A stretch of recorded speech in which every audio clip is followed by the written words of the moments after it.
현재 시장에서 가장 핫한 이슈를 국내 최고의 전문가와 함께 샅샅이 살펴보는 황스타그램 시간입니다. 오늘 주제와 출연자를 나타내는 해시태그부터 살펴보겠습니다. 차세대 통신, SKT, KT로 나타내봤습니다. 기술 패권 경쟁에 돌입하면서 미국 등 경제 대국이 적자를 확대함에도 불구하고 우주 항공 산업에 대한 투자에 계속해서 집중을 하고 있습니다. 우리 정부 역시 우주항공청 설립을 준비하는 등 차세대 통신 기술인 위성통신 산업에서 경쟁력을 강화하기 위해서 준비하고 있는 상황인데요. 적에도 위성통신만 산업에 뛰어들면서 한국판 스타링크를 준비하고 있는 상황입니다. 윤석열 대통령이 대선 공약으로 우주항공청 설립을 내건 만큼 심혈을 기울이고 있는 상황인데요. 적에도 위성은 지연 시간이 짧고 고속 서비스를 제공할 수 있기 때문에 차세대 통신 인프라 구축의 핵심으로 꼽히고 있습니다. 스페이스X와 원앱 그리고 아마존이 주도권을 쥐기 위해서 경쟁을 벌이고 있는 상황인데요. 이렇게 과기부는 미래 먹거리로 위성통신을 삼고 앞으로 2030년까지 위성망을 100개 이상으로 늘리겠다는 목표까지 밝혀왔습니다. 이렇게 전 세계가 우주로 들썩이고 있습니다. 더 자세한 이야기는 황스타그램에서 샅샅이 살펴보도록 하겠습니다.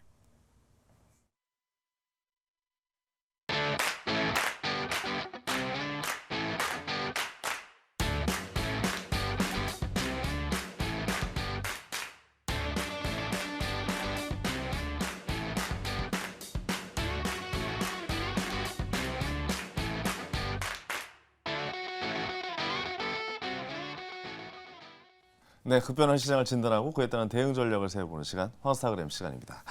자, 일론 머스크의 스타링크가 국내 서비스 연내 시작할 것으로 보이는데요. 근데 오늘 좀 뉴스가 재밌는 게 떴죠. SK 텔링크 그리고 KT SAT가 기업 대상 B2B 상품을 같이 스타링크와 손잡고 선보이겠다. 뭐 이런 말이 나왔습니다. 굉장히 흥미로운 말이죠. 자, 그래서 이 이야기를 오늘 좀 해주실 분을 모셨는데요. 이분 여의도에 몇 안 되는 우주 전문가. 예, 우주 뭐 누리호 발사할 때 공중파 라디오에서 또 직접 출연하셔서 이 우주에 대해서 전체적으로 설명해 주신 바로 그분 모셔봤습니다. 유진투자증권 리서치센터의 정효원 연구원 오셨습니다. 안녕하세요. 안녕하십니까. 반갑습니다. 나오실 때마다 항상 반갑습니다. 왜냐면 항상 좀 재밌게 제 귀를 좀 쫑긋하게 만드는 주제들로 항상 말씀을 많이 해주셔가지고 오늘도 좋은 말씀 좀 부탁드리겠습니다. 네, 잘 부탁드리겠습니다. 알겠습니다. 스페이스X 저회사 스타링크 뭐 아까 말씀드렸듯이 뭐 SK 그다음에 KT와 손을 잡고 위성통신 서비스 협력을 시작했다. 이게 이렇게 나왔는데 그럼 이걸 어떻게 받아들여질지 궁금한 게 뭐냐면 그러니까 결국에는 전 독보적으로 스타링크 혼자 갈 줄 알았거든요.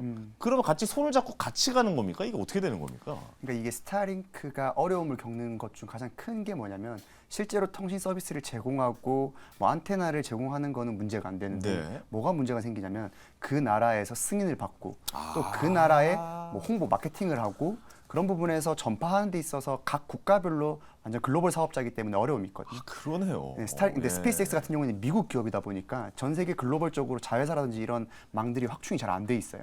그래서 스타링크 코리아라고 하는 자회사도 올해 초에 한국에서 설립이 됐거든요. 네. 그러다 보니까 국내에서 통신 쪽으로 굉장히 이제 좀 많이 분포되어 있는 좀 점유율을 가지고 있는 SKT와 KT와 이제 손을 잡은 협업을 하게 된 것입니다. 무조건이죠. 그러면. 네. 예, 그러면 이제 허가를 낸다거나 뭔가 좀 법적인 문제가 있다거나 이런 거를 한 방에 해결할 수 있겠다. 뭐 이렇게 좀 받아들여야 되겠네요. 그리고 이용자 풀도 이미 가지고 있는 것들이 많기 그러네요. 때문에 예. SKT나 KT가 많은 분들이 휴대전화라든지 인터넷 사용으로 많이 알고 계신데 실제로 위성 쪽 서비스도 하고는 있습니다. 그러니까 그렇죠. 되게 매출 부분이 작긴 하지만 네. 아무래도 그런 부분에서의 강점을 이제 스타링크가 많이 착안을 하게 된 것이죠. 네. 스타링크가 지금 강남역 근처에 사무실을 낸 걸로 알고 있어요. 거기 지금 실제로 직원들이 출근을 하고 이제 서비스를 개시할 것이다라고 좀 얘기를 하고 있죠. 네. 그게 시기가 보니까 2023년 4분기 정도로 이야기를 했는데 그러면 진짜 얼마 안 남은 거예요. 다음 달이 이제 10월이잖아요. 그럼 맞습니다. 4분기 시작된 거 아닙니까? 네. 어떻게 된 거는? 그럼 그때 시작을 하는 겁니까, 바로? 실제로 그래서 올해 연초부터 승인을 이제 기다려 왔습니다. 네네네. 그런데 이제 국가 간 이제 승인을 받는 데서 이제 조금 딜레이가 생겨가지고 조금씩 연기가 됐는데 네. 최근 들어서 이제 들리는 얘기에 따르면 좀 4분기에 서비스를 하기 위해서 좀 박차를 가하고 있다고 해요. 그리고 이제 결국에 중요한 게 정부 측에서도 이거를 승인해주기 위해서는 뭐 주파수 간 혼선이 없었는지 이런 부분을 점검하고 있는데 그렇죠. 그런 부분에서도 좀 속도를 올리고 있고 또 그렇게 부정적인 길은 아니라고 이제 보고 있습니다. 알겠습니다. 만약에 스타링크의 서비스가 시작이 된다면 한다면 뭐가 많이 달라질 거라고 좀 보세요? 아무래도 일반적인 국민 시청자 여러분들께서 느끼시는 것만큼 네. 우리 일상생활에서 통신 체계가 완전 바뀌고 그런 부분은 아닐 거고 일단 우선적으로는 국내는 통신 서비스 보급률이 워낙 높기 때문에 네네. B2B의 형태로 먼저 진입할 것으로 보이고 있어요. 그렇다면 기업과 기업의 서비스를 시작을 하는 겁니까? 그렇죠. 아무래도 당장에 생각할 수 있는 거는 항해 쪽, 항공이나 이제 바다 쪽. 그러니까 완전히 지상 그렇겠네요. 통신망이 접근이 불가능한 지역, 아니면 되게 오지 지역들은 아직까지도 지상 통신망이 안 터지는 곳들이 있거든요. 네네네네. 그러니까 그런 경우에 이제 일부에 한해서 좀 개통을 한다든지 그런 영역들은 이제 생각해 볼 수 있을 것 같습니다. 아니 뭐 막상 떠올려도 너무나 잘 떠오르는 곳이 하나 있잖아요.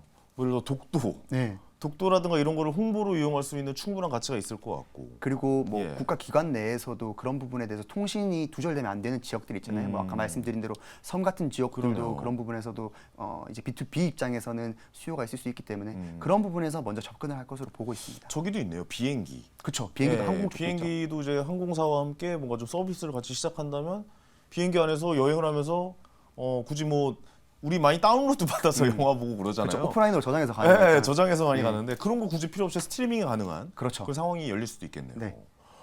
재밌는 세상이 펼쳐질 것 같다. 뭐 이런 생각이 듭니다. 이 저궤도 위성통신이 특징이라고 할까요? 네. 그 저궤도 통신 위성의 이 장점이라고 할까요? 이런 것은 뭐라고 볼까? 아무래도 방금 말씀하셨던 이제 없다, 그러니까 사각 지역이 없다, 사각지대가 없다라고 하는 것도 뭐 우리가 누구나 떠올릴 수 있는 거고 또 뭐가 있을까요? 그러니까 아무래도 위성 통신에 대해서 잘 모르시는 분들이 많으세요. 그런데 제가 한 가지 예시를 들어드리면 우리는 오래 전부터 위성 통신을 사실 써왔었어요. 그러니까 왜 시골 같은 데 가면 스카이라이프 TV 아시죠? 알죠. 그것도 위성 방송이거든요. 그 옛날에 안테나 엄청 크고 동그란 거 달고 네, 막 그래서 그랬었잖아요. 이렇게 날씨 안 좋아지면 왜 어른들께서 올라가가지고 이렇게 좀 방향을 이렇게 맞추고 하시는 것들이 저 어렸을 때 그랬어요. 맞아요. 대표적인 위성 통신 방송이거든요. 그러니까 그거의 퀄리티가 높아진 버전이 우리가 쓰고 있는 지금 지상 통신이에요.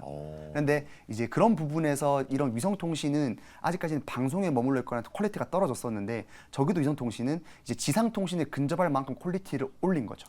그러니까 언제 어디서나 쓸 수 있다라는 장점도 있지만 퀄리티가 올라갔다라는 점 때문에 기존 위성 통신보다 훨씬 더 높은 수준의 통신 서비스를 제공할 수 있다라는 것이 차이점이 될 수 있을 겁니다. 왜냐면 아직도 기억나는데 비가 오고 그러면 갑자기 위성 상태가 불어나요. 뭐 이렇게 뜨잖아요. 네. 화면에. 그걸 번개치고 이러면은 갑자기 좀 그 스카이라이프 이렇게 보다가 잘 안 나오고 이런 적도 많고 또 차 운전하다 가실 때도 스카이라이프로 TV 많이 보셨단 말이죠. 예전에 그 TV가 있으면은 근데 그 위성이 약간 좀 불안정했었던 게 있었는데 이제 그런 단점들을 완벽하게 보완해서 나온 상태다 이렇게 좀 이해를 하면 될까요? 그리고 TV 같은 경우에는 사실 엄청 고퀄리티의 통신 서비스는 아니에요. 왜냐하면 네네. 일방적으로 수신만 하면 되는 서비스잖아요. 그렇죠. 그런데 이제 우리가 흔히 사용하고 있는 인터넷이라고 하는 거는 다운링크도 필요하지만 업링크도 필요하고 거기에 들어가는 데이터 양도 훨씬 많아지기 때문에 더 많은 주파수 대역대, 더 큰 주파수 대역대를 필요로 하게 되는 거죠. 알겠습니다. 이런 회사들, 그러니까 저희가 알고 있는 대표적인 건 뭐 스타링크를 많이 알고 있잖아요. 스타링크 말고도 이 사업에 뛰어든 회사들이 굉장히 많죠. 어떻습니까? 그쵸. 스타링크 하면 스페이스X가 스타링크가 이제 저궤도 위성 프로젝트 이름이 스타링크인 거고 네네. 대표적으로 스페이스X의 CEO가 일론 머스크잖아요. 그렇죠. 일론 머스크의 맨날 티격태격하는 분이 한 분 계신데 아마존의 제프 베조스입니다. 제프 베조스죠. 네. 예. 그래서 아마존도 실제로 저궤도 위성 통신 사업을 하고 있어요. 아 그렇군요. 네, 그래서 그게 이름이 카이퍼 프로젝트거든요. 네네. 카이퍼 프로젝트는 아마존이 직접 준비하는 저궤도 위성 통신 사업이라고 보시면 되고 그 외에도 영국의 원앱이라는 기업이 있습니다. 이 원앱이란 기업이 저궤도 위성 통신 서비스를 준비를 하고 있는데 그 세 가지 기업이 지금 주된 저궤도 위성 통신 사업자라고 보시면 될 것 같고 그 외에 또 뭐 텔레셋 아니면 국내에서는 하나 시스템 등이 저궤도 위성 통신 쪽에 많은 관심을 보이고 있고 기업뿐만 아니라 국가 단위에서도 굉장히 많은 관심을 보이고 있어요. 네네. 중국, 미국, 유럽연합 할 것 없이 국가 단위라도 굉장히 저궤도 위성 통신 사업에 최근에 뛰어들고 있는 형국입니다. 우리나라도 이 사업을 하고 있는 곳이 있거든요. 뭐 하나 시스템이라는 거 이런 것도 이 사업을 시작하고 있는 겁니까? 아니면 좀 시작 단계에 있는 겁니까? 하나 시스템은 이제 몇 년 전에 이제 증자를 하면서 이 부분에 네. 대해서 이제 투자를 하겠다고 했는데 지금으로서는 뭐 자회사를 인수를 한다거나 네네. 뭐 안테나 회사를 인수한다거나 아니면 원앱에 지분 투자가 되어 있어요. 그래서 그런 부분에서 좀 간접적인 형태로 많이 투자를 하고 있는 상황입니다. 원앱에 그러니까 큰 회사의 지분 투자가 어느 정도 되어 있는 그런 상태군요. 맞습니다. 알겠습니다. 자 그러면 지금 보니까 경제장관에 의해서 위성통신 기술 산업 경쟁력 확보에 대한 이 방안들을 좀 발표를 한 것 같아요. 뭐 위성통신 활성화 전략 뭐 이런 걸 발표를 했는데 이 내용은 어떻게 좀 받아들여야 됩니까? 제가 사실 오늘 그래서 깜짝 놀랐어요. 네. 오늘 이 주제를 통해 가지고 그러니까요. 나오기로 했었는데 네네네. 오늘 마침 정부에서 발표를 했어요. 비상경제 그러니까 장관 주최로 해가지고 나왔는데 이게 스타링크에 영향도 있는 거예요? 그쵸. 오. 그러니까 이게 왜 그러냐면 예, 예.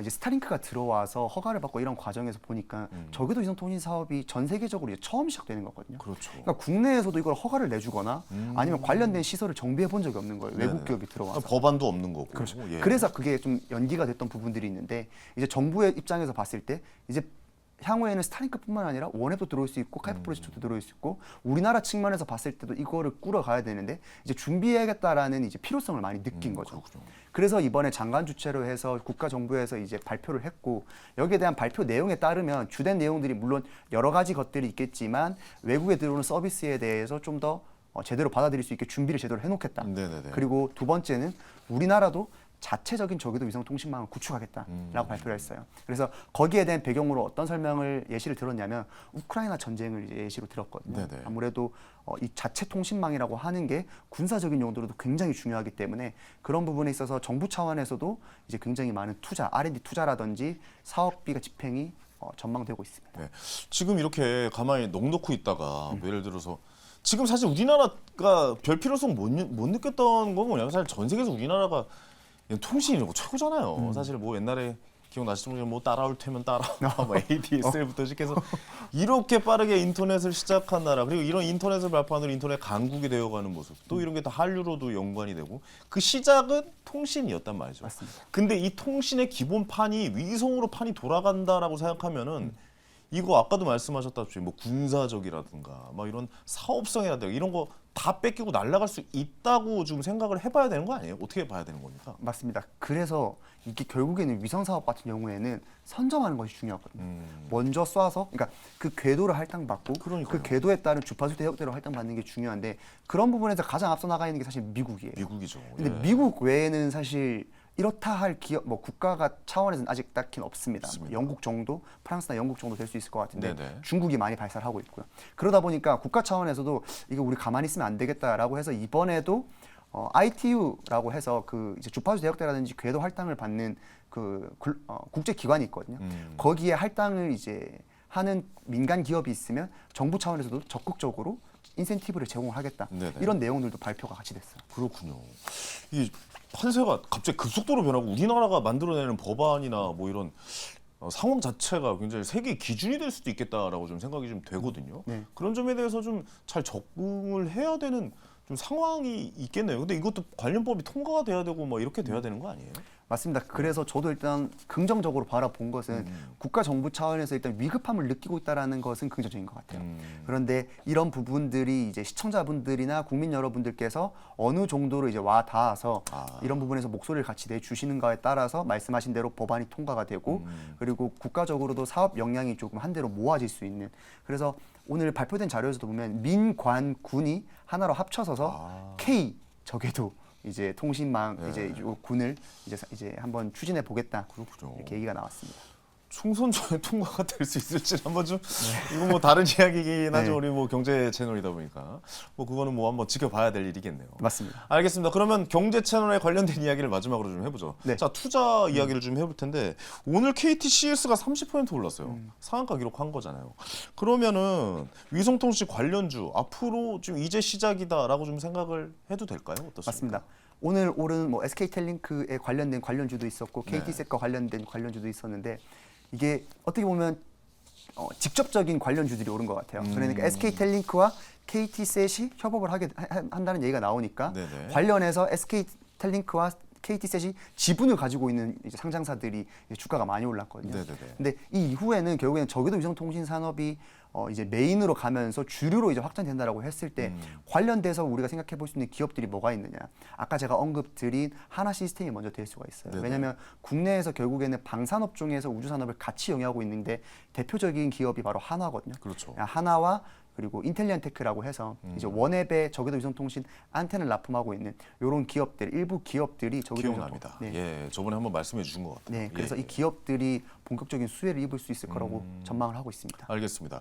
그럼 전체적으로 봤을 때 그러면 일단 KT랑 SK랑 손잡은 것 같고 좀 LG 플러스는 빠진 것 같거든요. 네. 이 전체적인 분위기. 그러면 그쪽에는 좀 안 좋은 영향을 좀 끼칠 수도 있겠다라고 생각을 하십니까? 어떻습니까? 아무래도 지금 당장 뭐 그런 통신사들에게 어떤 이익적인 측면에서의 큰 변화는 없을 거예요.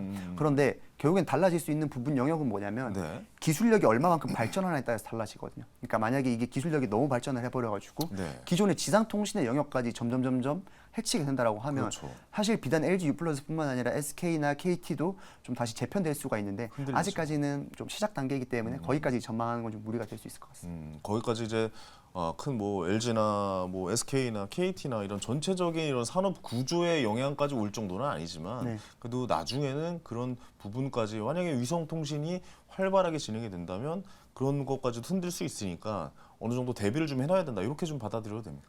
그렇기 때문에 SK랑 KT가 같이 협업을 한다고 이번에 얘기가 같이 나왔어요. 협업을 예. 알겠습니다. 자, 어떻게 흘러갈지 좀 지켜봐야 될 것 같습니다. 참 항상 나오시면 재밌어요. 위성 이야기, 뭐 이게 신기술 이야기 네. 이런 얘기를 주로 많이 하는데 앞으로 자주 나오셔서 더 많은 얘기 나누시기 바랍니다. 감사합니다. 오늘도 고맙습니다. 감사합니다. 자, 오늘도 스타킹 마치도록 하겠습니다. 자, 오늘 당첨자 밑에 나가고 있죠. 제 책 선물로 보내드리도록 하겠습니다. 자, 스타킹 오늘 여기서 인사드리겠고요. 저는 내일 저녁 생방송에 또 역시 인사드리겠습니다. 내일 저녁 7시에 뵙겠습니다. 황현이었습니다. 감사합니다.